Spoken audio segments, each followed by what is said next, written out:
right, Next Level Radio, an essential guide to the radio industry in South Africa. The book exploring each aspect of radio station management. Been looking forward to this interview. It's my past life, as far as radio is concerned. The book's authors, Justine Cullinan, and the man you will recognize the voice, but maybe not the face, maybe the face, Grant Nash. Morning to you. Good to have you both with us. This is the book. Can I steal one if I can just show our viewers? There we go. Let's grab one of these. Next Level Radio. So, from a audio medium, people who don't like books, which is what most broadcasters don't like books, how did you get here, Grant Nash? This is like an anti-hijacking weapon. I'm genuinely not going to lie. When it came to us, when we got it first off print, I said to me, there is no ways we wrote all of this. There is no way. There's no ways you know all of this. But yeah, I didn't expect it to be this, but it took us how many years? It took us about 2 years to write the book. Obviously, the book is born out of a need, right? Out of something which myself and Justine have been in the industry for many, many years, as you know. We've worked with academic institutions within the radio space. And we've always felt that there are South African stories that need to be told. There are ways in which we do radio, there are ways in which we do audio. There are things that are truly South African, that aren't global. And we use international textbooks in all of our institutions when we teach radio. For all of our young academies, they're all international textbooks. And so this was an exciting project to embark on.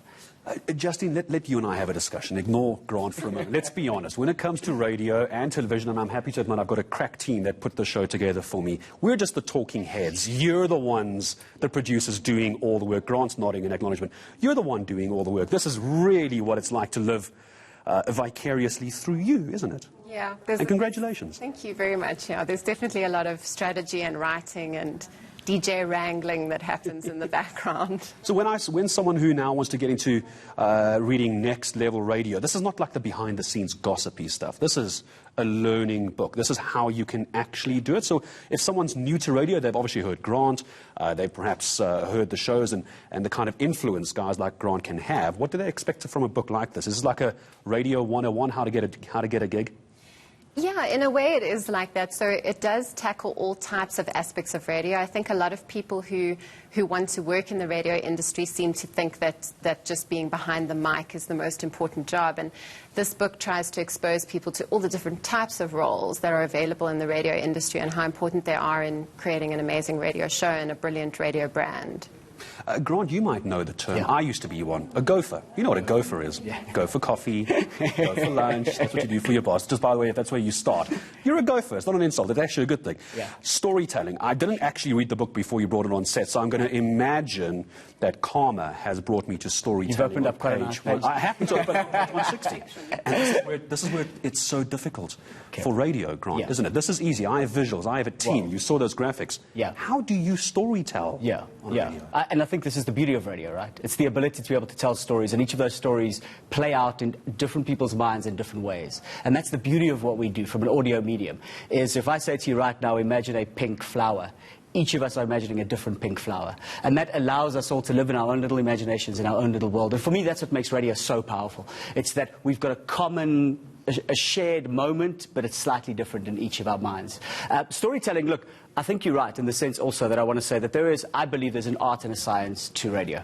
And the science we try to look at, but at the very end of the day, you're also going to have the ability to sing, you're going to have the ability to tell stories, you're going to have the ability to entertain people. That comes from your talent, right? That's an art that sometimes you can't necessarily teach. But what we're trying to do here is give you as much opportunity to get you in the right space if you want to be in the radio world. And I must just say, when we talk of the word radio, we talk of the word audio, right? Because radio is so much more than just the FM signal now. Podcasts. Correct. It's everything from an audio perspective, yeah. I wanted to add on to what Justine was saying. I wanted to be a part of a book that I would have loved to got when I started back 11, 17 years ago on Taxi. 11, 7, does the maths quickly. Correct. What could we give young radio people when they start? I wish I could have read something like this. And Justine, so what's the plan of the book like this? This will be a fascinating read. I'm keeping this one, by the way. I'm going to both sign it for me. No problem, go ahead. Where is this going to go? When you talk about teaching youngsters who want to come through the industry, perhaps it could be primary school, it could be high school, they could be on a campus radio station. Where is this going to go? Are we going to start seeing this in campuses, colleges? colleges? Is that the plan? So actually the very first years that are studying at Boston Media House have already got this book. So Grant is part of the curriculation of those particular academic courses. And at Boston Media House you can study radio as a dedicated subject. And this becomes their text that they utilize. And then of course there are a number of amazing journalism and marketing and media schools and colleges in South Africa, and attached to my alma mater, Rhodes, for example, very well known for journalism. And this book will hopefully support some of those students as they work and enter the industry. And then of course we have a number of our own colleagues and friends who are at radio stations thinking that they might need to have this as their handbook in the office. New DJs especially, in terms of understanding the radio as a business space. So the rodents always sniff out the best stories, wasn't that what? I couldn't ever make it to Rhodes. My marks weren't good enough, so I'm very jealous. The rodents sniff out the best stories, and we have one with us. Grant, just help me understand.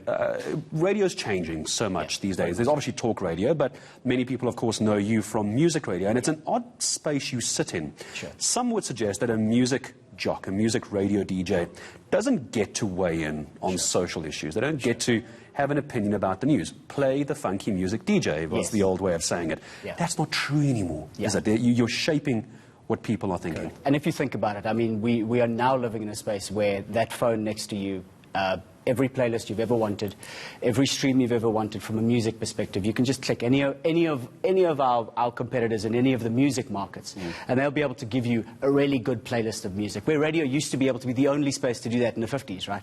Now we're moving to a space where you have to ask the question, when I turn on to Anela on the Breakfast Club at 947 in the morning, what is she giving me that's different to what I can get on my phone?